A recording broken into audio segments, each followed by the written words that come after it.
Hi everyone, welcome back to my channel. Today I'm really excited because we have new Traptrix support revealed. So I want to do a deep analysis on these two new revealed cards, one main deck monster and one extra deck monster. And I'm just going to discuss the cards and hope to reveal some of the attributes to these cards that might not be visible to some people when you first look at them, because they are really exciting for the deck. So let's just get right into it. And first up is the card that I'm actually most excited about, which is Traptrix Gina. It's a level 4 Earth Plants effect monster with 1400 attack and 1400 defense. And you can only use one of these cards' names first and third effects once per turn, and only once that turn. So the effects are: you can send one set trap you control to the graveyard and special summon this card from your hand. And the sending of the trap is actually a cost. The second effect is it's unaffected by the effects of whole normal traps. And the third effect is if you control no cards in your spell and trap zone, you can banish this card from your graveyard and then target one whole normal trap card in your graveyard, set it to your field. So I'm going to go over all the intricacies to this card. So this card embodies what many Traptrix players, I think, will have realized time and time again, which is that Traptrix has two main weaknesses. The first one is seeing your normal summon removed from the field by something like Ghost Ogre or any other form of disruption, because that way you can't go into Sarah and start snowballing. And the second one is that the deck is not able to produce negates to stop side deck blowout cards like evenly matched, etc. So this monster actually addresses our first weakness, seeing your normal summon interrupted or removed from the field. Because after your normal summon is interrupted, you can now extend by special summoning this card to the field and still going into Sarah, possibly also extending with your Parallel Xyz and your Shade Brigandines. So it's very important to stick your normal summon to the field, and this helps. A third weak spot this deck has is that not seeing a Traptrix monster in your opening hand was also really bad, because it also meant that you weren't able to go into your Traptrix Sarah. This makes it that it's really hard for you to deck build with Traptrix, because your monsters only consist of normal summons.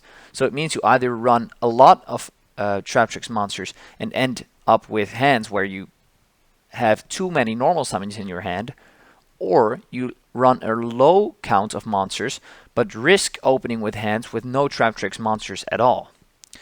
Thanks to this monster, you're now able to special summon the monster to the field, and you can safely increase your monster lineup to, let's say, 10 or 12 Traptrix monsters. It's okay to open more Traptrix monsters if this one is in your hand as well, because it actually helps you extend past your normal summons. This card is also really good because it makes other cards stronger. That seems a bit obvious for support, but it really isn't, because sometimes support can actually be something like a Reinforcements of the Army card, kind of card, but the card itself won't be searchable by other cards in the archetype, making it only useful if you hard draw the search card. But this card is good to hard draw, but also extremely searchable by the rest of the Traptrix archetype. It makes the normal summon of a Traptrix Mantis an instant rank 4 if you need it to be, and have the trap card as well to send. Also, this card is really easy to summon with Traptrix Sarah. Now for another thing is that the first effect could be used as a discard for hard once per turn traps like Dogmatic Punishment or Ice Dragon's Prison. So it might allow you to run these traps at higher counts, higher numbers, just because if you do happen to draw multiples of these traps, you can simply discard them with this card and make the best out of your opening hand. Lastly, the third effect is also good, but it's nothing amazing. I mean, it adds something to the deck that it already did, which is grinding, and it might come up in the mid game, but that's where Traptrix actually shines, so it doesn't really help propel the deck any further. But like I said, I'm really excited about this card because it fixes one of the main problems for this deck, or it might not fix it, but it really addresses it well. So yeah, that's the first card. Now for the second card is Traptrix Coloria, if I'm pronouncing that right, and it's a link to Earth Plant Link effect monster with 1800 attack, and its arrows are pointing to the right and to the bottom.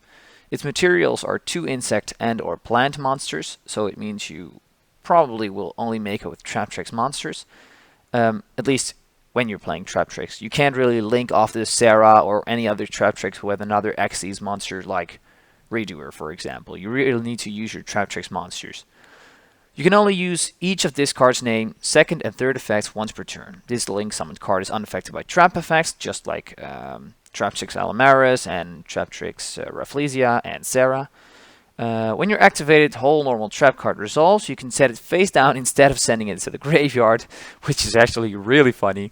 And during your end phase, you can target one Traptrix monster in your graveyard and special summon it in defense position. So this card has really good effects. The trap resetting gives Subterra Final Battle vibes, like activating a trap hole and then resetting it. I think will be really aggravating to the opponent because it's just such an easy plus for you, and it will happen again the next turn if they don't do anything about it. Also, the third effects allow for a lot of extra pluses. I mean, imagine summoning a Dionea from your graveyard, setting another trap hole with the Dioneta from your graveyard, and also triggering your Sarah that you had on the field to set yet another trap. Or you could be summoning the Myrmelio with Coloria and popping a back row from your opponents and possibly triggering the Sarah again. So all of these effects are really strong.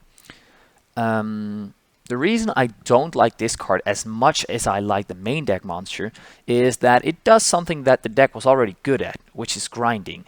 If you were summoning this, you were probably already setting up for a win already, whereas the main deck monster actually fixes a big problem.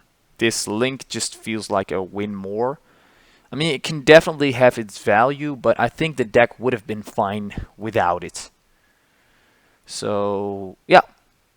I'll still run it nonetheless, though. So, I'm just gonna jump into testing, possibly re-upload a new version of my Traptrix Dogmatica, and yeah, thank you for watching, and hope to see you again. Thanks. Bye.